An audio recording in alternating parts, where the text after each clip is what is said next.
안녕하세요, 다운라인입니다. 이번 영상은 가벽공사를 하고 싶은데 얼마나 비용이 드는지 궁금해 하시는 분들을 위해서 대략의 견적 산출 방법에 대해 안내드리고자 이렇게 영상을 올려봅니다. 가벽의 종류는 가장 흔한 방법인 석고보드로 만드는 방법이 있고 MDF나 합판, 샌드위치 판넬, 유리 등 여러 가지 방법이 있는데요. 이번 영상은 가벽 중에서도 가장 보편적인 방법인 석고보드로 가벽을 만드는 공사에 대해 다뤄볼게요. 그 전에 먼저 말씀드리고 싶은 건 제가 설명드리는 방법이 꼭 정답이라고 이렇게 말씀드리긴 어렵습니다. 자재의 단가나 인건비가 조금씩 다를 수 있고 시공 방법에 대한 노하우도 약간씩 다를 수 있기 때문이죠. 인테리어 견적 구성은 기본적으로 자재비 더하기 인건비 더하기 경비입니다. 그 중에서도 먼저 자재비의 계산인데요. 인터넷에서 검색하시면 자재비가 얼마 드는지 금방 아실 수 있고 물량이 얼마나 필요한지 알아야 하는데, 예를 들자면 이 벽을 기준으로 본다고 그러면 대략 여기가 3m 정도 되잖아요. 그러면 3m 정도 되면 석고보드 가로의 길이가 900이니까 이렇게 나눠보면 가로에 3장이 들어가는 거고, 일단 높이는 무시하고요.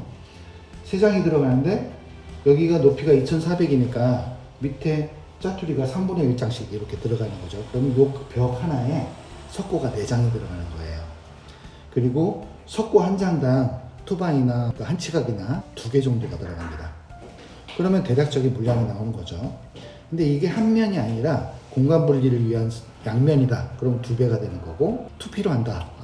그 석고보드 한 장이 아니라 2겹으로 한다. 그러면 석고는 곱하기 4가 되는 거예요. 투바이나 한 치각은 숫자는 변하지는 않겠죠. 그렇게 계산을 해보면 대략적으로 이 벽 하나 만드는데 비용이 나오는 거예요.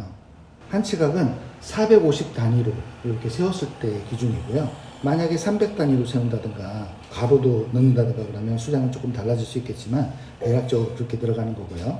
만약에 걸레바지나 천정 몰딩이 필요한 경우에는 몰딩은 또 2400 기준으로 나오니까 대략적으로 더해보면 1개 반이 들어가는 거죠.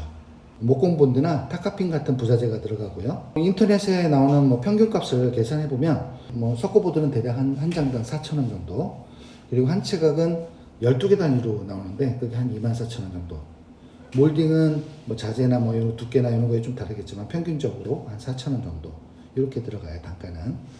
그래서 만약에 이게 한 10m 정도 된다. 이 전체 길이가 지금 여기는 T자 구조로 그 방을 만들었는데요. 여기 같은 경우에는 석고가 지금 한 32장 정도가 들어갔고요. 그리고 투바이는 넉 단에 들어갔어요. 그리고 여기 요코 합판, 그 오징어 합판이라고 그러죠. 이런 라운드문을 만들기 위해서는 요코 합판 같은 것들도 필요하고요. 이런 자재들이 들어가기 때문에 여기에 들어간 자재는 대략적으로 약 40만 원 정도가 들어갔습니다. 이 밖에 부자재나 배송비, 식대, 공사 폐기물 처리 등 약 한 12만 원 정도가 들고요. 그리고 이제 공구 사용료 이런 것들 들고, 목수 인건비는 현재 기준으로는 기공이 29만 원 정도 되거든요. 여기 이제 2분의 목수가 들어갔기 때문에 그렇게 곱하기 1을 하는 거고요. 여기까지가 고객님이 목수를 직접 불러서 공사하는 그 직영공사의 기본적인 견적이라고 보시면 되고요. 회사에 맡길 경우에는 각종 세금이나 기업 이윤도 붙게 되겠죠. 기업 이윤은 회사 운영비나 마케팅비, 예비비 등이 있겠죠. 일반적으로 전체 공사의 15% 정도를 붙이게 됩니다. 부가세는 물론 별도고요. 그래서 여기 같은 경우에는 목공 공사비가 대략 한 120만 원 정도가 들었습니다. 여기 이제 페인트를 한다든가 필름을 한다든가 마감 비용은 또 별도로 되는데요. 그 부분에 대해서는 다음 기회에 또 설명드리도록 하겠습니다. 이 정도 규모는 목수 2명이서 하루 만에 처리할 수 있는 목공 물량이고요. 만약에 이거보다 공사 규모가 훨씬 더 커진다 그러면 목수가 3명이 온다든가 4명이 온다든가 아니면 날짜가 늘어난다든가 그런 식으로 해서 계산이 이루어지게 되는 겁니다. 목수 1명이 일할 때보다 호흡이 잘 맞는 목수 2명이 있으면 작업 속도는 2배만 좋아지는 게 아니라 효율이 엄청나게 높아집니다. 어때요? 이해되시나요? 조금 복잡하죠? 물가는 하루가 다르게 널뛰게 하고요. 판매점마다 금액이 조금씩 다르고 그렇다고 해서 소규모 공사에서 자재비 비중이 크게 차이가 나지 않고, 싼 자재는 반드시 싼 값을 하기 마련이라 가급적이면 중간 정도 가격에서 자재를 준비하시는 게 좋습니다. 이보다 더 저렴하게 만들려면 재료비보단 인건비를 줄여야 하는데 초보 목수 3명보다 실력 있는 기공 1명이 훨씬 더 낫기 때문에 위 금액에서 인건비를 줄이는 건 별로 의미가 없다고 생각이 듭니다. 인건비가 생각보다 비싸죠. 뭐 그래서 뭐 솜씨가 좋으신 분들은 직접 뭐 이렇게 셀프로 하시기도 하는데 직접 해보시면 인건비가 왜 이렇게 비싼지 이해가 금방 되실 겁니다. 복잡하고 계산하기 싫으시면 가장 간단한 방법은 여러 군데의 견적을 받아보시고 중간 정도 가격에서 업체를 선정하시는 방법이 가장 좋습니다. 그런데도 이렇게 견적이 뭐 뻔한데도 아무래도 견적이 싼 곳에 이렇게 눈길이 가기 마련이죠. 위에서도 설명드렸다시피 기준 가격보다 싸게 만들려면 싸구려 자재를 사용하거나 초급 기술자로 인건비를 줄이는 방법밖에 없습니다. 싼 가격에 유혹에 넘어가시면 나중에 추가 요금이 붙거나 뭐 사기꾼을 만나게 될 가능성이 높기 때문에 주의하셔야 합니다.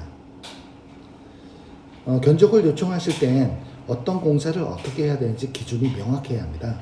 공사의 위치나 규모, 뭐 시공 기간, 자재나 디자인 요구사항, 뭐 아니면 마감 방법, 문의나 콘센트 등 뭐 추가 사항을 명확히 알려주시고 짐이 있는지, 뭐 자재 운반이 용이한지, 주차는 가능한지 등을 알아야 견적을 정확히 내드릴 수가 있고요.